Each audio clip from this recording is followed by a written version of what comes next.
How to control your mind before it controls you.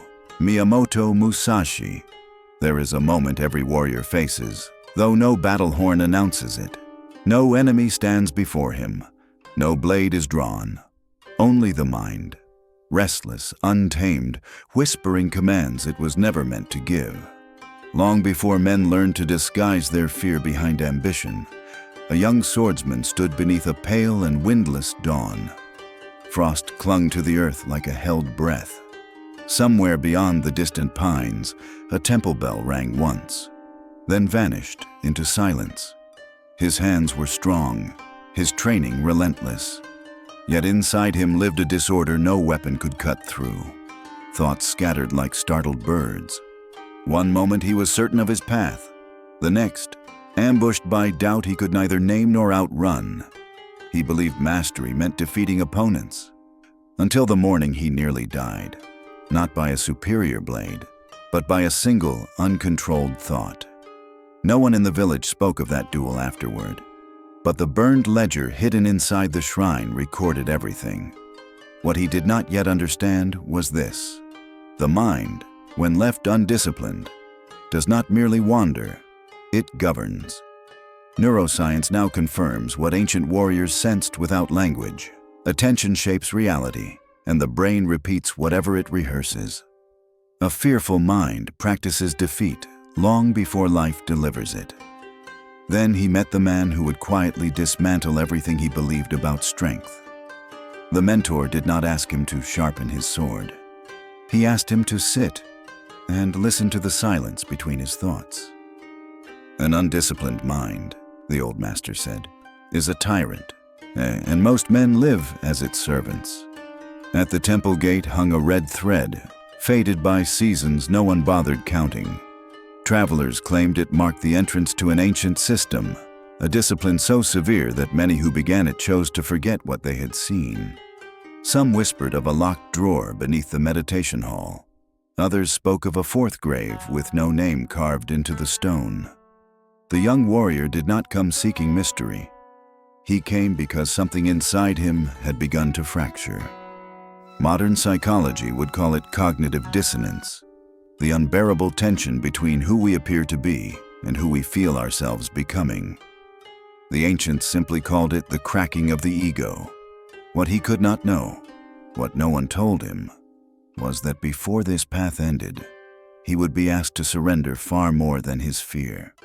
He would be asked to surrender the voice he had always mistaken for himself. Because the greatest wars are never fought on fields. They are fought in the unseen terrain behind the eyes, where fear manufactures stories, ego demands control, and impulse masquerades as truth. Centuries ago, one warrior learned that conquering the mind is the only victory that cannot be stolen. And tonight, without realizing it, you stand at the same threshold. If the silence within you has ever felt louder than the world itself, remain. The path ahead does not promise comfort, only transformation. When the warrior meets his enemy. Within, before the village learned to respect his name, they learned to fear his intensity. He trained before sunrise, striking the wooden post until frost loosened from the bark and fell like silent ash. The elders sometimes watched from a distance, whispering that such discipline belonged to older men, not to someone whose beard had barely begun to shadow his jaw. Yet no one noticed what trembled beneath the surface. At night, sleep rarely came. Thoughts circled him like wolves testing a perimeter. One moment he replayed victories. The next he rehearsed failures that had never happened. Modern science would call it anticipatory threat, the brain preparing for danger even in safety. The ancients simply called it a mind without a master. The duel that changed him was not meant to matter. No banners, no witnesses beyond a passing monk and a merchant who pretended not to look. His opponent was older, slower, ordinary, which is why the warrior lost control first. A single insult slipped across the cold morning air, something trivial about youth mistaking speed for strength. Rage rose instantly, hot and intoxicating.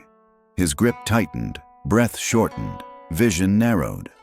Neuroscientists now understand this collapse well. When anger floods the system, the prefrontal mind, the seat of judgment, goes dim. Reaction takes the throne. He attacked too early. Steel met steel with a violence that echoed toward the hills, and for one unguarded heartbeat, his footing failed. The older swordsman's blade stopped a finger's width from his throat. Silence followed. Not mercy, silence. Later, when the warrior staggered past the shrine at the village edge, he noticed something he had somehow never seen before. A charred ledger resting beside the steps, its pages warped by fire yet never discarded. And no one ever spoke of who tried to burn it, or why it was preserved. That night, for the first time, a thought unsettled him more than defeat. What if the enemy was never standing across from me? He would soon learn that surviving a blade is simple. Surviving the mind is where the real path begins. For 3 days after the duel, the town changed its tone. Respect turned cautious, admiration turned quiet. Children who once mimicked his sword forms now watched him with a question in their eyes. A question he could not bear to answer. Inside him, something had fractured. He replayed the moment again and again. Not the near strike to his throat, but the instant before it. The surge of heat, the blindness, the loss of choice. It was not weakness of muscle that nearly killed him. It was surrender of awareness. Psychologists today call this emotional hijacking, when the primitive brain overrides deliberate thought. But in that village, there was no such language.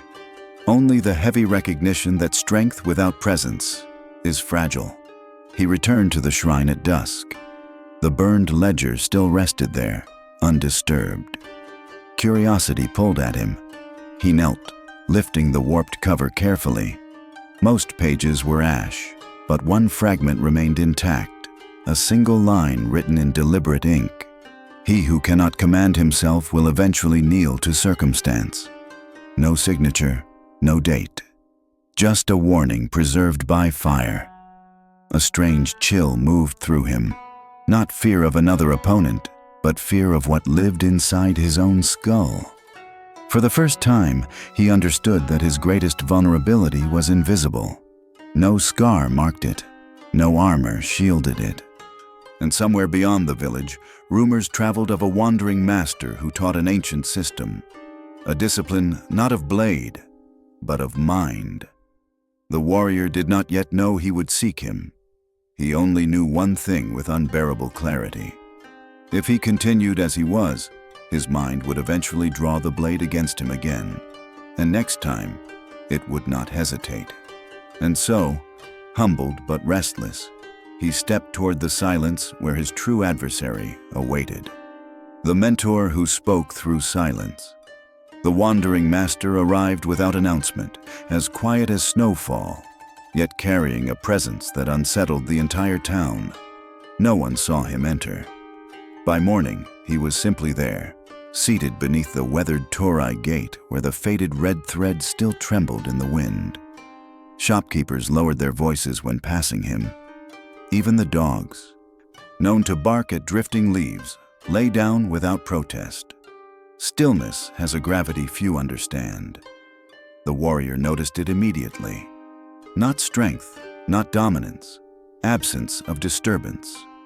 Drawn by something he could not name, he approached. The master's eyes remained half closed, as though listening to a world beneath this one. "You seek control," the old man said softly, before the warrior had spoken. The words struck deeper than any blade. Curiosity tightened in his chest. No one knew of the duel beyond whispers. Yet this stranger spoke as if reading a burned page. "I will train," the warrior replied, instinctively reaching for the identity that had always protected him. The master shook his head once. "For 7 days," he said, "you will not touch your sword." The instruction felt like an insult. Instead, he was led to a narrow meditation hall at the temple's edge, a structure few villagers entered. Inside stood a small locked drawer, its wood split with age. its key nowhere in sight. No one explained its purpose. His training began not with motion, but with stillness. Sit, breathe, observe. Minutes stretched into something heavier than hours. Thoughts erupted instantly. Memories, imagined confrontations, old humiliations he had buried beneath discipline. Neuroscience calls this default mode activation, the mind's tendency to wander toward unresolved pain. By the second day, he understood something terrifying. Silence was not peaceful. It was revealing. And what it revealed, he was not yet prepared to face. But the master knew, before a warrior can command the world, he must survive what rises when nothing distracts him. That by the fourth day, the warrior began to resent the quiet. Not openly, discipline still shaped his posture. But inside, irritation spread like a slow fracture. He had expected secret sword forms, rare tactics, perhaps even a forbidden ritual whispered only to chosen students. Instead, the master handed him a broom. Each dawn, he was ordered to sweep the stone path leading to the meditation hall. By midday, pine needles returned exactly where they had fallen before. By evening, wind erased every trace of his effort. "Why sweep what will not remain clean?" he finally asked. The master studied the drifting needles before answering. "You believe the path is the stones," he said. "It is not. The path is the one who sweeps." The sentence lingered longer than the wind. The psychologists now describe this as attentional training, repetitive action that steadies the nervous system and interrupts compulsive thought loops. But the master offered no such explanation. Ancient systems rarely announce their intelligence. That night, unable to sleep, the warrior wandered the corridor behind the hall. A candle flickered near a partially burned registry nailed to the wall, different from the charred ledger at the shrine, yet marked by the same careful handwriting. One entry stopped him cold. "Fourth disciple, dismissed after opening what was not yet his to open." No name followed, only a thin ink stroke, as though erased deliberately. He glanced toward the locked drawer. For the first time since his training began, fear arrived without an opponent attached to it. A morning revealed another change. The town had begun watching him differently. Not with admiration now, but with something quieter, almost hopeful. As if they sensed the storm inside him was losing strength. And in subtle ways, it was. Because what the warrior had mistaken for emptiness was slowly becoming authority. He had not yet mastered his thoughts, but they no longer rushed him quite so easily. Still, one question pressed against his awareness. What was hidden inside that drawer? And why had someone been cast out for seeing it? Soon, the warrior would learn that silence does not merely calm the mind. It begins dismantling the ego that once mistook noise for power. The discipline that breaks the ego. The warrior first sensed the shift the morning the master asked him to remove his surname. Not permanently, only within the temple grounds. But in that era, a name was more than sound. It was lineage. Proof that you belong to something older than yourself. "From today," the master said calmly, "you will answer only to student." The instruction struck deeper than any insult ever had. At first, the town assumed it was a misunderstanding. Yet by afternoon, whispers spread through the marketplace. The once proud swordsman now hauled water buckets alongside novices half his age. Children watched him slip in the mud. No one rushed to help. Ego does not shatter loudly. It fractures in private. Modern psychology calls this identity threat, when the brain reacts to social diminishment as if facing physical danger. His chest tightened, jaw hardened. Old rage stirred, searching for somewhere to land. But the master offered no explanation. Instead, he handed the warrior a brush and directed him toward the temple records hall, a dim corridor few entered willingly. Along its back wall hung a cracked wooden crossbeam salvaged from a fire decades earlier. Beneath it rested another burned ledger, sealed with twine that had blackened but never snapped. "Copy the surviving names," the master instructed. As the warrior leaned closer, one detail unsettled him. Between the third and fifth entries, space remained where ink had been carefully scraped away. No one ever spoke of the fourth disciple. A cold recognition followed. Erasure can wound more deeply than defeat. By dusk, something within him trembled with a realization he could not yet fully accept. Much of the strength he had worshipped had been performance. Soon, and the master would reveal that what feels like humiliation is often the first doorway to freedom. The humiliation arrived sooner than he expected. On the seventh evening, the master instructed him to demonstrate a basic sword form before the villagers. Not the advanced sequences he had perfected, but the very movements taught to beginners. Confusion rippled through the crowd. Some assumed it was ceremonial. Others sensed something harsher unfolding. Halfway through the form, the master struck the wooden floor sharply with his staff. "Again," he said. The correction came not once, but 9 times. By the 5th repetition, murmurs spread. By the 7th, a boy stifled laughter. The warrior felt heat climb his neck. That ancient signal of social exposure the brain interprets as danger. Cortisol surged, breath shortened. Thus everything inside him demanded he stop. Then the master spoke loud enough for all to hear. "Observe how the ego trembles when it is no longer admired." The words landed heavier than the staff. For a fleeting instant, the warrior considered leaving, walking past the red thread at the gate and never returning. Pride whispered that he deserved better teachers, better witnesses, better ground upon which to stand. But as he lifted the blade once more, something unexpected happened. Exhaustion stripped the performance away. There was no audience now, only movement, breath, presence. And in that unguarded state, the form became effortless, quieter than it had ever been. Neuroscience would call this transient hypofrontality, when self-consciousness recedes and action flows without friction. The master nodded once. Later that night, unable to name what had shifted, the warrior returned to the records hall. The sealed ledger lay where he had left it, yet the twine had loosened slightly, as though someone had tested it. Inside, a single uncovered line caught the candlelight. The fourth was not dismissed. He chose himself over the path. The warrior stared at the space where a name should have lived, and understood the warning was not historical. It was immediate. Because ego does not always shout. Sometimes it simply invites you to walk away before transformation can begin. And soon, the master would lead him towards something far more difficult than humiliation. The quiet decision to step toward fear instead of retreating from it.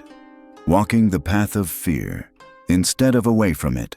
Fear announced itself the night the master woke him without a word. No lantern was offered.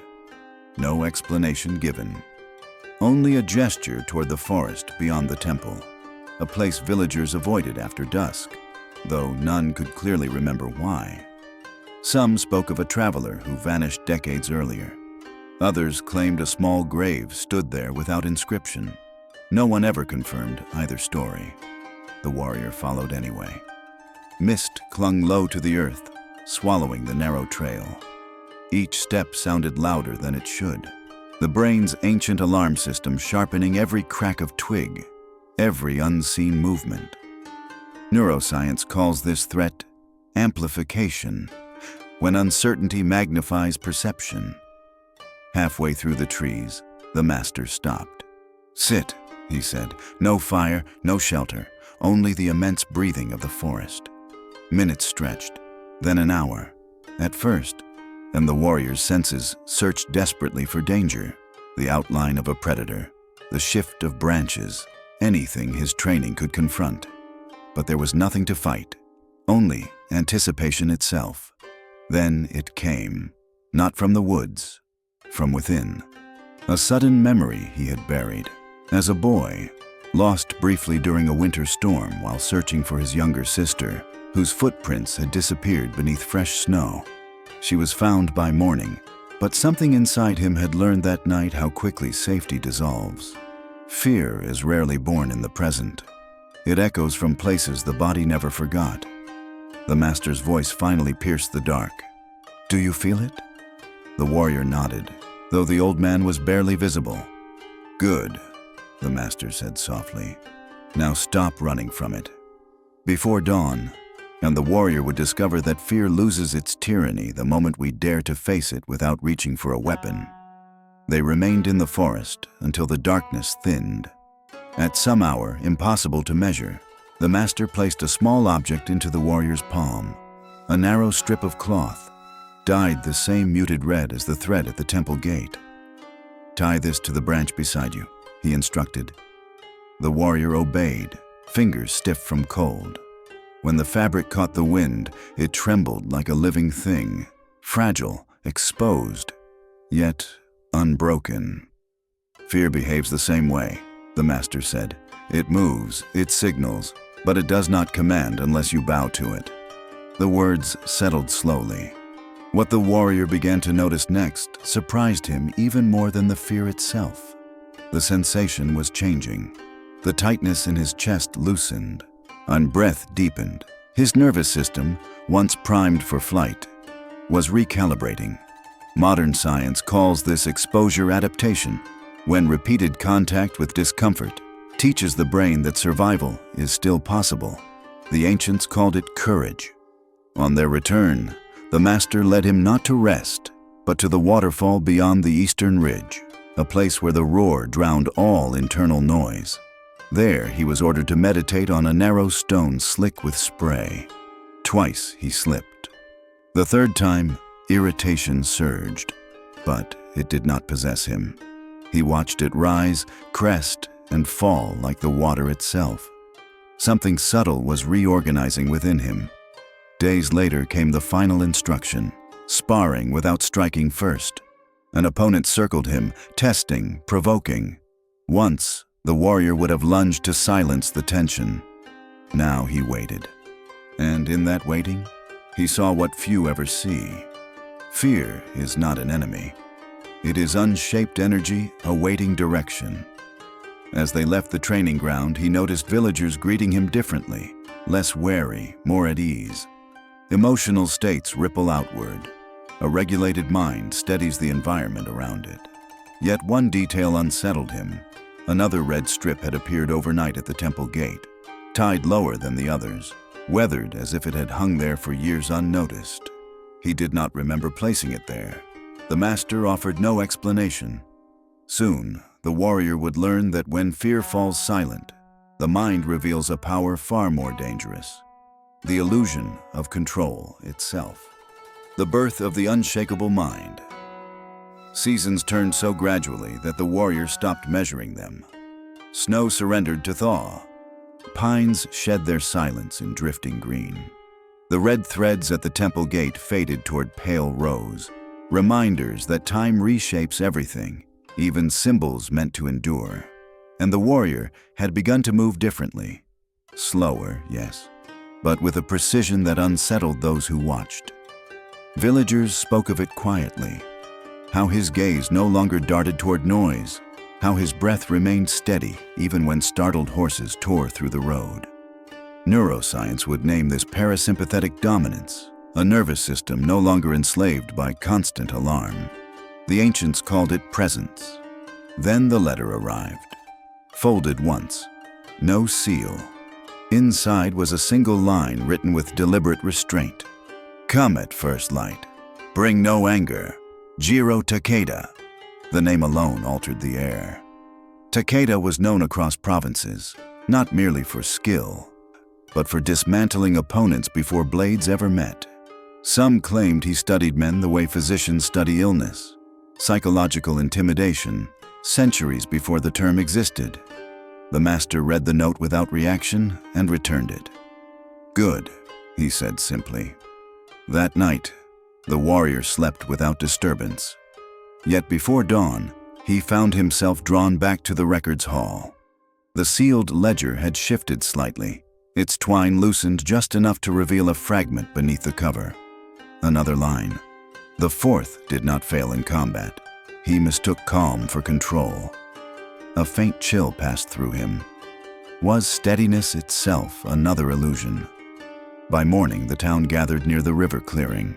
But what unsettled the warrior most was not the crowd. It was Takeda's stillness. No posturing, no hostility. Only a quiet smile, as if the duel had already concluded. And for a fleeting moment, the warrior sensed something dangerous. Not fear, expectation. Before the sun reached its height, he would learn that the greatest battles are decided long before the first movement is made. Continue with part 2. The clearing held a strange silence, the kind that does not soothe, but listens. Takeda bowed once, neither low nor mocking, just enough to acknowledge the space between them. Then he spoke. "Tell me, what are you afraid of losing?" The question landed harder than any strike could have. It was not asked loudly, yet it moved through the warrior's chest like a hidden blade searching for truth. Once, he would have answered without hesitation. Honor, reputation, victory. Now, nothing rose. Takeda watched carefully. Psychological tacticians understand this well. Unsettle the identity, and the body soon follows. Modern performance science confirms it. When the mind grasps for self-definition under pressure, reaction time fractures. But the warrior did something his former self never could. He waited. Breath slowed. Vision widened. Awareness anchored not to outcome, but to presence itself.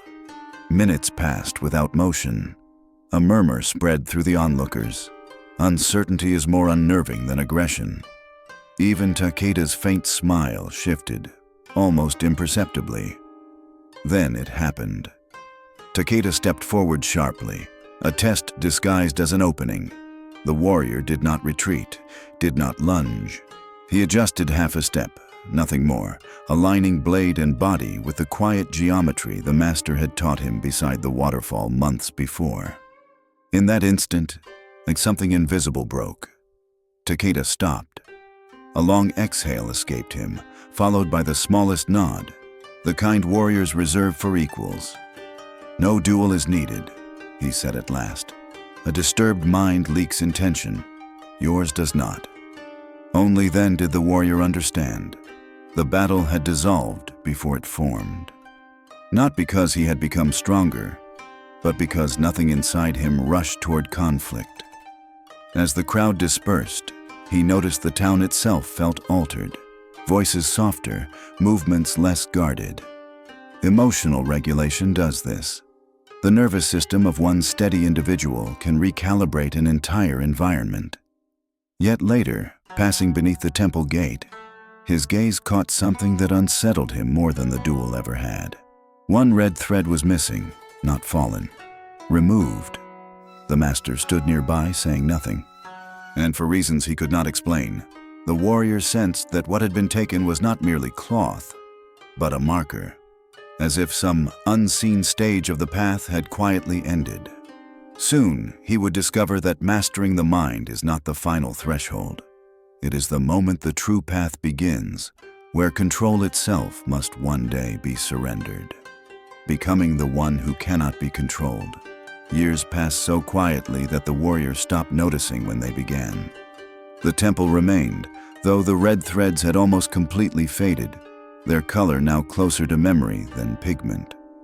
Travelers still paused at the gate, often lowering their voices without understanding why. Presence has a language the nervous system recognizes before the mind can explain it, and the warrior had become part of that silence.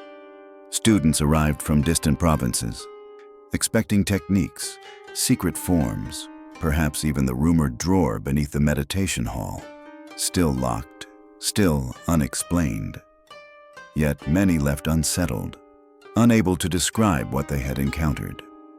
Because the warrior taught very little through instruction, mostly he demonstrated stillness. When confronted with insult, he listened longer than comfort allowed. When challenged, he adjusted rather than resisted. Modern psychology would describe this as cognitive flexibility, the highest marker of emotional mastery. The ancients called it flow. One autumn morning, while clearing fallen leaves, a young student approached him trembling. The boy confessed he feared becoming like his father, a man ruled by anger, remembered more for the rooms he silenced than the love he offered. The warrior studied the child carefully. Then he led him to the records hall. For the first time in decades, he unlocked the drawer. Inside lay no weapon, no forbidden scroll, only the burned ledger. The same one. The boy leaned closer, noticing a line newly written beneath the others. Control is not possession. It is permission. The mind moves, but you decide whether to follow. The handwriting was the warrior's. Yet one question stirred quietly beneath the moment. Why had the master never opened the drawer himself? Soon, the warrior would understand that the final lesson of mastery is not learning how to control the mind, but knowing when to release the need to control at all. Winter approached the year the master disappeared. No farewell, no explanation. One morning, his sleeping mat lay perfectly arranged, undisturbed, as if absence itself had folded it. Or outside the gate, where countless red threads had once danced in the wind, only a single strand remained, the lowest one, weathered, almost white, tied decades earlier by hands the warrior suddenly realized were his own. Loss did not strike him as grief. It arrived as spaciousness, the psychological expansion that follows when attachment loosens. Modern neuroscience suggests that mature awareness reduces the brain's reflex to cling. The ancients simply called it acceptance. Days later, while sorting the records hall, he uncovered something hidden behind the cracked crossbeam, a thin sheet sealed within the burned ledger. The ink had faded, but the message endured. When the student stops seeking control, he becomes trustworthy with freedom. No signature was needed.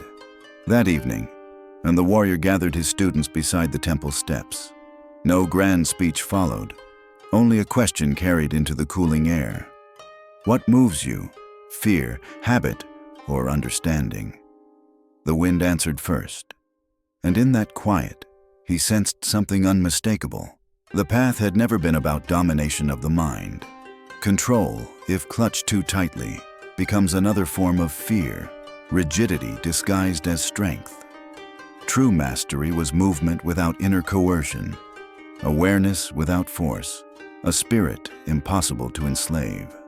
Years later, travelers would speak of a teacher whose presence calmed arguments before they formed, a man who seemed less like a warrior and more like open sky. Yet sometimes, near dusk, he noticed an unfamiliar detail at the gate, another red thread, fresh, though no one had tied it. And on certain windless evenings, Isid trembled, as if stirred by a thought not yet born. Because the final truth of the path is this: you may learn to guide the mind, but you are never finished meeting what lives within it. And perhaps the most unsettling realization is not that the mind can control you, but that somewhere, even now, it might be quietly waiting to see if you are still paying attention.